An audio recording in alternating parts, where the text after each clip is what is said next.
Salut à tous, bienvenue dans cette nouvelle vidéo. Avant de commencer cette nouvelle vidéo, zofoot.com, le site de maillots de foot pas cher en ligne. Le lien est en bas en description, moins 10% avec le code promo NS. En plus des moins 10% avec le code promo NS, vous avez une promotion exceptionnelle jusqu'au 14 août. Pour 2 articles achetés, vous obtiendrez un maillot offert. Pour 4 articles achetés, vous obtiendrez 2 maillots offerts de votre choix, plus livraison gratuite express. Si vous achetez 6 articles, vous obtenez 3 maillots offerts, livraison gratuite. Si vous achetez 8 articles, vous obtiendrez 4 maillots offerts de votre choix, plus livraison gratuite express. Pour les maillots gratuits, vous devez écrire la taille et le lien du maillot gratuit que vous souhaitez sur l'écran de paiement. De toute façon, toutes les informations sont en bas en description. On vous présente le nouveau maillot domicile du Paris Saint-Germain. Le maillot extérieur est disponible aussi sur le site. Vous pouvez le floquer du numéro et du nom que vous souhaitez, le nom d'un joueur ou le nom de votre propre choix. Voilà, avec le numéro que vous souhaitez. Voilà le maillot domicile exceptionnel. En plus de tous ces maillots, vous avez tous les maillots 2023-2024 de toutes vos équipes préférées, tous les survêtements, tous les shirts, tous les joggings de toutes vos équipes préférées, des maillots NBA, des maillots Formule 1, des chaussures Jordan, des chaussures de football avec crampons, Puma, Adidas, Nike. On vous présente le site dès maintenant. Voilà les posts zofoot.com, moins 10% avec le code promo NS, avec une promotion exceptionnelle jusqu'au 14 août. Tous les maillots 2023-2024 de toutes vos équipes préférées sont disponibles.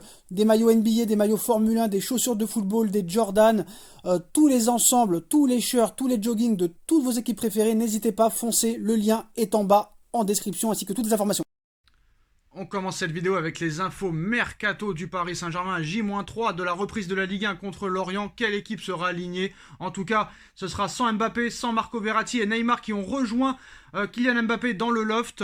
Le Paris Saint-Germain a signifié à Renato Sanchez, Neymar Junior, Marco Verratti, Hugo Ekitike et à Kylian Mbappé qu'ils ne comptaient pas sur eux cette saison. Et Mbappé, Marco Verratti et Neymar Junior et les membres du loft n'ont pas participé au Media Day, photo officielle pour la saison 2023-2024 organisée par la LFP, Ligue de football professionnel, ce mercredi. Alors il y aura une deuxième séance qui est prévue par la LFP après la fin du mercato. Marco Verratti et Neymar n'ont jamais été aussi proches de quitter le Paris Saint-Germain. Même les médias brésiliens en parlent. Neymar n'a jamais été aussi proche de la sortie. Alors, on va parler de plusieurs choses. Par quoi commencer? On va commencer par l'information de UOL eSport. Le cycle de Neymar au PSG est très proche de la fin. Neymar est très proche de la sortie, comme Marco Verratti, comme Kylian Mbappé. Nono est avec nous. Salut Nono. Salut Sacha. Neymar et Verratti qui rejoignent tous les lofters ainsi que Mbappé. Quel est ton ressenti à quelques jours de la reprise de la Ligue 1? Moi je suis un peu triste ce soir, surtout pour Neymar. Je pensais qu'avec le départ possible de Mbappé, je pensais que, franchement que ça allait être la saison de Neymar, qu'il allait redevenir le numéro 1 de l'équipe. Plus de Neymar. Verratti, je suis moins triste, il est encore arrivé en surpoids, donc pas de problème. Mais c'est la fin d'un cycle, tout simplement. Bon, pour pas dire tout et son contraire, Neymar aussi est revenu dans un état lamentable quand il a repris l'entraînement. Il n'y a pas que Marco Verratti. Alors à venir, Neymar et Verratti qui seront pas dans le groupe pour Lorient et qui rejoignent les lofters, ça t'évoque quoi? C'est bien, écoute, le PSG c'est la seule équipe où les lofters, il y a une meilleure équipe que sur le 11 titulaire. Ça c'est. Qu'est-ce que je dis? D'un côté, par rapport à leur comportement et à leur niveau actuel, de toute façon, je suis pas choqué, parce que voilà, avec toutes les rumeurs qu'il y a en ce moment et le départ de Neymar, de Verratti, de Mbappé, il fallait bien s'attendre à ça. Mais moi, je me demande plutôt ce que fait le PSG. Voilà, quand est-ce qu'ils comptent nous envoyer au moins un mec un peu bankable, quoi, pour remplacer un peu tout ça, parce que comme Nono l'a dit, c'est vraiment la fin d'un cycle. Là, t'enlèves Verratti, t'enlèves Mbappé, Neymar, Messi, Ramos, les 2 dernières années, tu les fous en l'air en un claquement de doigts, quoi. Même s'il n'y a rien à en tirer des 2 dernières années, quoi. Voilà. Ce qui est bien, c'est qu'Avenir, il a posé la question, il a répondu à la question en même temps. On gâche un mercato en 2 ans que des joueurs qui n'ont rien apporté très clairement, à part Kylian Mbappé, bien sûr. Donc moi, je ne suis pas triste. Pour moi, ça veut dire que très clairement, c'est la fin définitive d'un cycle et qu'on va repartir à zéro. Alors RMC Sport, l'équipe et le Parisien confirment que Neymar, Verratti, Mbappé et Ekitike ne seront pas dans le groupe contre Lorient. Lincoln Inn devrait être titulaire face à Lorient ce week-end, tout comme Gonzalo Ramos. Alors l'équipe probable pour samedi: Donnarumma dans les buts, Marquinhos, Skriniar dans l'axe, Hernandez à gauche, Hakimi à droite, Ugarte, Vitinha, Zahir Emery, Lee à gauche, Asensio à droite, Gonzalo Ramos dans l'axe. Que penses-tu, Nono, très clairement, de cette équipe probable contre Lorient samedi? Est-ce qu'elle peut être intéressante? Et quand même, c'est quand même un truc incroyable. Qui aurait cru encore il y a quelques mois que Paris allait dégager toutes ces grandes stars? Ah bah oui, incroyable, incroyable. Et l'équipe que tu as annoncée, bon bah c'est quand même une équipe qui fait la maille. Je pense que c'est jouable contre Lorient, malgré tout, hein. Faut pas non plus exagérer. C'est une équipe qui fait la maille. Bon, maintenant, est-ce qu'il y aura les automatismes? Est-ce qu'il y aura tout ça? Ça, on ne sait pas. C'est peut-être un peu trop tôt. Mais je pense que ça peut le faire quand même. Alors Nono, avant de donner la parole à Avner, j'allais dire à Neymar, avant de donner la parole à Avner, je voulais savoir quelque chose, Nono, parce que tu étais pour le départ de Neymar il y a quelques mois et tu voulais que Verratti reste. Maintenant, on a l'impression que c'est le contraire, que tu es content que Verratti s'en aille et que tu es triste que Neymar parte. Pourquoi ? Je vais t'expliquer en 2 mots. Verratti, incorrigible, 2e saison qu'il arrive en surpoids. D'accord. Donc, comme je l'ai dit 100 fois, j'étais son plus grand défenseur, mais stop, il y en a marre.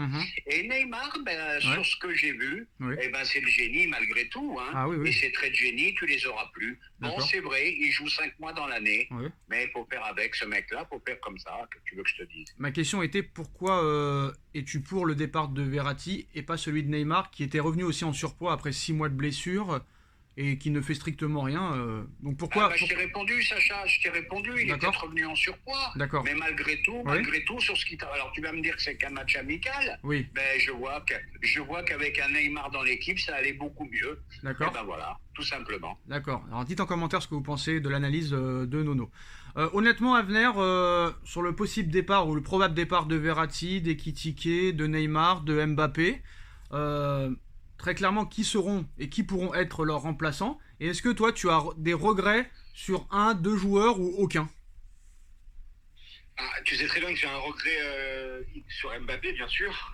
J'ai un regret sur... En vrai, Sacha, pour dire la vérité, j'ai un regret sur tous les joueurs. Moi, j'ai un défaut, c'est que je crois aux belles histoires. J'aurais aimé que tout se passe bien comme tout le monde. J'aurais aimé que Neymar, s'il part avec Verratti et Mbappé, j'aurais aimé qu'il parte au moins sur une Ligue des Champions, la première du club. Maintenant, moi, j'aime pas quand ça se termine mal. Maintenant, on n'a pas le choix, ça se termine mal, c'est comme ça. Il faut pas regretter, il faut passer à autre chose. Maintenant, moi, ce que je demande au Paris Saint-Germain et à Nasser et au club, c'est justement de recruter du lourd. Et en fait, moi, ce que je reproche au PSG, depuis maintenant ce mercato et même un peu avant, c'est de ne pas avoir vraiment, tu sais, des automatismes à 11 titulaires. Parce que là, tu nous as sorti une composition d'équipe qui va sûrement être à 99% celle-ci de samedi prochain. Mais il n'y aura pas d'automatisme. C'est-à-dire que c'est des nouveaux mecs qui ne se côtoient pas, qui vont jouer ensemble, le temps qu'ils se trouvent, le temps de truc et tout. Et encore, on va arriver en Ligue des Champions en phase de poule, je ne sais plus quand c'est, début septembre, et on risque de se manger des bananes. Donc au bout d'un moment, il faut travailler, il faut du temps, mais au bout d'un moment, il faut aussi rentrer dans le dur, je pense aussi, tu vois. Je sais pas si tu vois ce que je veux dire. Donc après, voilà ma réponse. Moi, mon avis définitif, et vous pouvez enregistrer tout ça, très clairement. Et vous pouvez me dire ce que vous en pensez en commentaire. Très clairement, je pense que le départ de Neymar, de Mbappé, de Messi, de Ramos, de Verratti sera une bonne chose pour le Paris Saint-Germain. Mais ça ne se verra pas les premiers mois, parce qu'il va falloir tout recréer et travailler tranquillement avec Enrique. Là, très clairement, pourquoi c'est une deuxième bonne nouvelle? Parce que là, tu n'auras plus de stars. Là, sur le 11 que je t'ai dit, il n'y a aucune star. Très clairement, il n'y a aucune star. Et ça va enlever un poids très clairement à ces joueurs. Il n'y aura plus de compte à rendre à Mbappé, à Neymar, à Messi, à Ramos. Tu m'as pas fait la passe, toi tu m'as pas fait ci, toi tu m'as pas fait ça, et moi je suis le meilleur et toi t'es pas le meilleur. Ça va repartir de zéro. Il y a plein d'équipes qui sont reparties de zéro. Tout le monde disait, oh, cette année je pense même pas qu'ils seront dans les 5, je pense même pas qu'ils seront dans les 4. Et on a vu un jeu incroyable, on a vu des choses surprenantes avec d'autres clubs. Donc moi je pense que c'est une très très bonne nouvelle. Et ça me fait plaisir que les Qataris ont enfin compris que toutes ces stars ne servaient à rien, que toutes ces stars, quand ils signaient au PSG, se foutaient complètement de ce maillot. Et là, on voit par exemple le salaire de Ugarte. On n'en a pas parlé du salaire de Ugarte, Nono. 3,5 millions d'euros par an. Il n'est pas venu pour l'argent, lui. Ah, là, c'est raisonnable. Voilà. Pour une fois. Voilà. Donc, très clairement, Hernandez qui a refusé un contrat plus cher au Bayern pour prolonger que pour rester à Paris. Skriniar qui vient libre et qui voulait absolument venir. Marquinhos, qu'il soit bon ou mauvais, quoi qu'il en soit, c'est quelqu'un de fidèle. Bon, Hakimi, est-ce qu'il peut faire pire que les 2 dernières saisons? Je pense pas. Peut-être qu'il va placer Zaïre Emery toute la saison et ça va être une révélation. Ou Ugarte, point d'interrogation. Vitinha, peut-être qu'il va être mieux que l'année dernière, ça sera pas trop compliqué. Et après, devant, tu auras des surprises, des joueurs, quoi qu'il en soit, qui mouillent le maillot, comme tu l'as dit, toi, Nono. Asensio, c'est peut-être pas un phénomène, mais au moins, il mouille le maillot. On sait que Lee, il va mouiller le maillot aussi à gauche. Et que Ramos aussi, comme l'a dit Nasser, il va se tremper le maillot aussi sur le terrain. Donc, pour moi, c'est juste une mauvaise nouvelle pour les footix, mais c'est pas une mauvaise nouvelle pour les amoureux du football, les vrais connaisseurs du football et les vrais supporters du Paris Saint-Germain. Voilà pour moi, mon avis. Ah bah c'est sûr que là, ça va mouiller le maillot à tout va. Hein. Tu sais que Ramos est un avant-centre à la Cavani qui couvre des kilomètres et des kilomètres dans un match. Donc déjà là, tu auras un repli défensif. Moi, ce que je regrette, c'est le talent, c'est le génie qui va me manquer. Voilà. Bon, bah ça sera remplacé par la sueur et le combat. Désolé, Nono, avec tout le respect que j'ai pour toi, on a l'impression que c'est une parole de footix qu'on entend là. Parce que bah non, c'est pas une parole moi, de je m'en footix. fous. Moi, qu'est-ce que tu veux? Bah oui. Moi, même Messi, quand il faisait un geste extraordinaire l'année dernière, j'avais des frissons. Bah non, avec tout le respect que j'ai pour toi, va regarder l'Inter Miami et laisse le PSG tranquille. Voilà, qu'est-ce qu'on en a à faire? Qu'est-ce qu'on s'en fout? Oui, mais c'est bien ce que je viens de te dire. Tu m'as pas écouté. On va remplacer le génie par la sueur et le combat. Voilà ce que je t'ai dit. Sauf que son, bah oui, c'est ce que je viens de te dire. Et en plus, son génie, il a pas opéré au Paris Saint-Germain, donc ça sert à rien. Ça n'a ni queue ni tête. Moi, franchement, on va pas revenir sur ce débat. Bon, il faudra y revenir parce que je sais comment ça va se passer et Avenir, je pense, sera d'accord avec moi. Les premiers matchs vont être très compliqués, moi je le sais. Les premiers matchs vont être compliqués jusqu'à la trêve internationale de septembre. Mais après, si ça commence à prendre à partir de la 5e, 6e, 7e, 8e journée, ils vont tous retourner leur veste. Donc moi, les quatre premiers matchs, il faudra regarder, il faudra observer, mais il faudra pas en faire une analyse définitive. Tu vois, ça peut être comme, on se rappelle, l'année dernière, tout le monde critiquait le Tudor de Marseille, après c'est parti comme sur des roulettes. On se rappelle à l'époque Jardim avec Monaco, Bielsa avec Marseille, même Laurent Blanc avec Paris au début, c'était des matchs très compliqués, beaucoup de matchs nuls, et après c'est parti, pendant 3 ans on s'est régalé. Donc il ne faudra pas juger sur les premiers matchs, il faudra juger sur les 10 premières journées. Peut-être qu'au début ça va être compliqué à venir, mais après peut-être qu'une victoire ça va tout lancer, et après victoire. Et très clairement, là, on va enfin voir une vraie équipe soudée et très clairement anti-star, plus de polémique, plus rien. Et ce serait vraiment bien pour moi. Ah bah, je peux parler. Ah, ça va venir. Allez-y, Non, c'est à venir de parler. Ok. Non, mais Sacha, moi je suis d'accord complètement avec ce que tu dis. Bien sûr, moi quand je dis que au début ça va être un peu compliqué, ça j'en suis conscient. Ouais. Après, voilà, quand je dis qu'il faut du temps, il faut laisser le temps au temps, c'est sûr et certain. Mais voilà. C'est nous aussi, je pense à nous. Commentateurs entre guillemets et supporters plutôt on va dire de ce club, on nous a trop on nous a trop vendu du rêve, tu vois ce que je veux dire ou pas? L'époque où Nasser arrive qui dit dans les 5 prochaines années on veut gagner avec des champions rapidement, on nous ramène des top joueurs. Après Messi tu vas ramener qui en meilleur joueur du monde de l'histoire entre guillemets. Donc nous maintenant il va falloir qu'on baisse aussi nos critères entre guillemets de joueurs. Il va falloir vraiment qu'on arrête aussi de voir les joueurs par leur hype ou par leurs réseaux sociaux ou par leurs trucs et qu'on se concentre vraiment sur des joueurs de ballon qui vont nous faire encore plus triper que les joueurs qui sont plus connus, tu vois ce que je veux dire ou pas? Et moi je veux, même s'il faut prendre 6 mois pour que l'équipe elle tourne et que ça marche au bout de 6 mois, moi avec grand plaisir, je suis patient. Et au bout d'un moment il va falloir vraiment aussi je pense aussi changer, et c'est ce qu'ils font actuellement les dirigeants. Ils sont en train de montrer, même si c'est un peu trop tard selon moi, ils sont en train de montrer qu'ils ont enfin une paire de cojones, voilà. Et ça c'est bien, pour le coup ça c'est bien pour le coup. Et pour ceux qui sont tristes du départ de Mbappé, de Neymar, de Verratti, de Messi, de Sergio Ramos, eh ben si vous n'êtes pas content et si vous êtes triste, allez supporter les équipes où ces joueurs-là ont signé et laissez-nous tranquilles. Voilà, nous on n'a pas besoin de ces joueurs-là, très clairement. Peut-être qu'au début ça va se ressentir, mais déjà pendant 2 ans on s'est fait chier. Avec Pochettino ou avec Galtier on s'est fait chier. Et je suis même on peut dire même qu'on s'est peut-être moins fait chier avec Galtier les 2 premiers mois qu'avec Pochettino en 1 an et demi. Mais bref, avec Galtier, c'était encore pire quand ça s'est passé les 2 premiers mois. Donc tous ceux qui sont pas contents et qui sont tristes de voir tous ces pseudo-grands joueurs quitter le PSG, changer d'équipe, ce sera mieux pour vous. Mais nous, laissez-nous tranquilles. Je pense que c'est bien ce qu'ils sont en train de faire. Tu repars de zéro. Tu vas peut-être faire 2 ans sans titre, mais après la mayonnaise, elle prendra. Parce que là, on est sûr et certain que c'est des joueurs qui vont tout donner sur le terrain. Alors maintenant, très clairement, en ce qui concerne les infos mercato. Alors, Al-Khali a proposé 45 millions d'euros plus 5 millions d'euros de bonus pour Marco Verratti, offre refusée par le Paris Saint-Germain. Paris attend une offre de 60 millions d'euros qui devrait arriver dans les prochains jours. C'est pour ça qu'il a été mis dans le loft. Tous ceux qui sont en instance de départ ne rejoueront plus pour le Paris Saint-Germain tant qu'il y aura le mercato. Donc un accord est proche d'être trouvé entre Al-Khali et le Paris Saint-Germain pour 60 millions d'euros. Et pour moi, ce serait très bien vendu. Marco Verratti à 30 ans, 60 millions d'euros. En ce qui concerne Hugo Ekitike, Everton a proposé 35 millions d'euros plus 5 millions d'euros de bonus. Mais Paris essaierait quand même, avant d'accepter peut-être cette offre d'Everton, d'utiliser Hugo Ekitike pour faire baisser le prix de Kolo Muani. Donc affaire à suivre pour Hugo Ekitike qui lui aussi est dans le loft. En ce qui concerne Neymar, alors il y a plusieurs clubs qui sont intéressés. Dans un premier temps, il y a le Barça, mais financièrement, c'est compliqué. Il y a Al Hilal qui est intéressé et il y a la MLS qui est intéressée. Pour l'instant, Neymar aurait une préférence pour la MLS, ce sera très bien pour lui, soleil, poker, femme, alors qu'en Arabie Saoudite, c'est pas du tout ça. Donc moi, je vois pas Neymar en Arabie Saoudite. Pour lui, la MLS, ce serait très bien. Le mec, on le laisserait faire ce qu'il veut. Blessé ou pas, ils s'en foutront. Il pourra continuer à signer ses autographes, il pourra aller à Miami Beach, il pourra aller à je sais pas qui, il pourra rejoindre Messi, son pote, il pourra jouer au poker, il pourra jouer à tout ce qu'il veut, il n'y aura pas de problème. Et aussi, on a oublié quel joueur, Kylian Mbappé, toujours on attend l'offre du Real. PSG Community a encore parlé aujourd'hui. Alors apparemment, le Paris Saint-Germain a encore fait un nouveau pas vers Kylian Mbappé.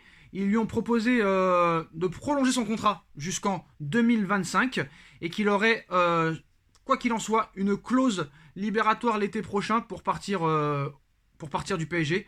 Et le prix serait de 200 millions d'euros. Ça a été refusé par le clan Mbappé. Donc voilà, très clairement. Mais quoi qu'il en soit, le transfert de Mbappé au Real Madrid se fera parce qu'il est hors de question pour Kylian Mbappé de rester un an sans jouer au football. Voilà Nono, qu'est-ce que tu penses de toutes ces informations sur tous ces joueurs-là et tous les clubs qui y sont intéressés? Rien de nouveau à l'horizon, rien de nouveau à l'horizon. C'est un bras de fer Mbappé-PSG qui va gagner, point d'interrogation. Après, Verratti, comme j'ai dit, on voit. Et critiquer, il ne faut pas hésiter. Everton fait une très belle proposition. Et pour une fois, le PSG rentre dans ses sous. Donc, il ne faut pas hésiter. De belles sommes, de belles rentrées d'argent en perspective. Et si ça se fait, ça sera bien vendu. Aussi bien Verratti qu'Ekitike. Neymar, je pense qu'ils vont prendre un petit paquet aussi. Faut y aller. Alors, Avner, on a aussi d'autres choses à dire en ce qui concerne les autres informations. En ce qui concerne, oui, encore Mbappé. Je sais que beaucoup en ont marre qu'on parle de ce dossier, mais voilà, on est obligé de le faire. Alors, il faut rappeler que l'année dernière, quand Mbappé a prolongé, on lui a proposé un gros mercato qui n'a pas été fait. Bon, maintenant, Paris a décidé de changer très clairement d'objectif, de stratégie. Alors, Mbappé, la saison dernière, avait demandé le départ de Neymar et de Verratti en interne. Et là, c'est sur le point de se réaliser. Il avait demandé aussi de franchiser l'équipe. Hernandez est arrivé. Dembélé va arriver dans les prochains jours. Kolo Muani pourrait arriver aussi. Il a demandé un numéro 9 qu'il n'a pas eu l'année dernière. Là, il y a Gonzalo Ramos. Est-ce que ça veut dire quelque chose, Amir? Non, mais je le dis. La théorie du complot. Non, mais après, là, ils sont en train de faire ce qu'il avait demandé l'année dernière. Donc, écoute, peut-être que tout ça, c'est une mise en scène, Sacha, qui va savoir. Par exemple, Nono, là, tout simplement, ils l'ont fait un an trop tard. Mais est-ce que ça peut faire changer d'avis Mbappé? Écoute, moi, de tout cœur, j'espère que ça le fera changer d'avis, qu'il s'installera au PSG encore pendant la fin de sa carrière, ou même encore pendant 3-4 ans, avec grand plaisir. Et moi, j'ai une petite question, Sacha, et Nono. On veut vendre Verratti, il n'y a pas de souci, mais on va prendre qui à la place? Alors ça, on verra tout à l'heure. Mais Nono, tous ces critères et tous ces arguments-là, est-ce que ça peut vouloir dire qu'il y a encore une chance que Mbappé prolonge, vu qu'ils sont en train de faire quand même quelque chose qu'il avait quand même demandé l'année dernière? Est-ce que ça peut le faire changer d'avis? Sacha, ils l'ont fait un an trop tard. Là, pour moi, l'histoire, elle est finie, Mbappé. Ouais, mais Nono, n'oublions pas qu'en 2021, il a tout fait pour partir du PSG à un an de la fin de son contrat, que Paris l'a gardé et qu'un an après, il a prolongé. Et là, on est un petit peu dans le même contexte. Donc, est-ce que tout est possible? Non, c'est impossible. Il ne restera pas au PSG. Moi, je te le dis, il se rendrait ridicule avec tout le bordel qu'il a fait et d'un seul coup, je reprolonge à Paris. Impensable pour moi. impensable. Tout ce qu'il veut, et après je vais être très court, tout ce qu'il veut, c'est faire la saison avec Paris et partir libre au Real. Voilà, c'est tout, Mais... ils n'en démordent pas de là. Hein. Mais il ne pourra pas rester un an sans jouer au football, c'est toujours l'argument qu'on ressort. Alors maintenant... c'est ce que je te dis, ça va être ça ou le Real. Mais il n'aura pas le choix que d'aller au Real, sinon il ne jouera pas de la saison et c'est impossible pour lui. C'est très bien la stratégie que fait le PSG. Et cette histoire de loft maintenant pour pousser les joueurs à partir, je pense que c'est une bonne solution. Et merci l'Arabie Saoudite aussi pour se débarrasser de certains joueurs. Alors la question d'Avenir était pertinente. Alors maintenant on va essayer de voir un petit peu qui a été remplacé par qui. Alors il y a Ramos qui est parti, il y a Skriniar qui est arrivé, potentiellement Hernandez, on va dire que c'est eux les remplaçants. Hernandez pourrait aussi jouer à gauche comme au Bayern et c'est cette place qu'il occupera samedi contre Lorient. Le remplaçant, entre guillemets, on va dire, sûr et certain, de Ramos, c'est Skriniar. La doublure d'Hakimi à droite, c'est compliqué. Hein. Qui c'est la doublure d'Hakimi à droite? Eh ouais. C'est compliqué, hein. C'était Pembele l'année dernière, c'est ça? Pembele, mais là c'est qui maintenant? Il n'y a plus personne, non? Et ça, personne ne réfléchit à prendre peut-être une doublure à Hakimi? Ah si, mais sur le marché, le problème c'est que Taki, on a un pont latéral qui va accepter d'être sur le banc. Non, mais moi je veux bien venir, mais si Hakimi se blesse, qui c'est qui le remplace? Ça je sais pas, ça, pour le coup, ça j'en ai aucune idée. Hernandez va jouer à droite aussi? Peut-être qu'il changerait de système, tu vois, il jouera à 3 défenseurs, peut-être, je sais pas. Il a mis Ugarte à droite pendant les matchs amicaux. C'est qui la doublure d'Hakimi à l'arrivée, Nono? La doublure d'Hakimi, je la connais pas. Voilà. J'ai vu un petit jeune qui était pas trop mauvais, du centre de formation, qui m'a bien plu, mais j'ai pas son nom en tête, là. C'est Noah Lemina? Non, pas les... oui, je crois que c'est Lemina. Lemina, il est attaquant, donc c'est pas possible. Alors, c'est pas Lemina, c'est un autre. Je connais pas son nom. Je me rappelle plus son nom. Mais alors, bon, voilà, autant pour moi, parce que c'est vrai qu'on l'a pas vu l'année dernière à venir beaucoup, parce qu'il a été souvent blessé, et qu'il était un petit peu dans l'ombre d'Hakimi, mais c'est vrai qu'on a complètement oublié Nordi Mukiele, qui est blessé depuis longtemps. C'est lui la doublure. C'est lui la doublure Nono d'Achraf Hakimi, on l'avait complètement oublié, Nordi Mukiele. Oui, il avait disparu des radars, désolé. Voilà, donc très clairement, voilà. C'est surtout à gauche qu'il va falloir trouver une doublure, sinon c'est Hernandez qui occupera ce poste. Alors maintenant, on a dit que Skriniar a remplacé Ramos. Quel est le remplaçant de Messi alors? On va dire que le remplaçant d'Icardi, c'est Gonzalo Ramos. Le potentiel remplaçant de Mbappé, même si pour moi c'est pas son remplaçant, ça peut être Dembélé. Mais le remplaçant de Messi, c'est qui? Le remplaçant de Di Maria, c'est qui? Le remplaçant peut-être d'Hugo Ekitike, ce sera qui? Le remplaçant de Marco Verratti, ce sera qui?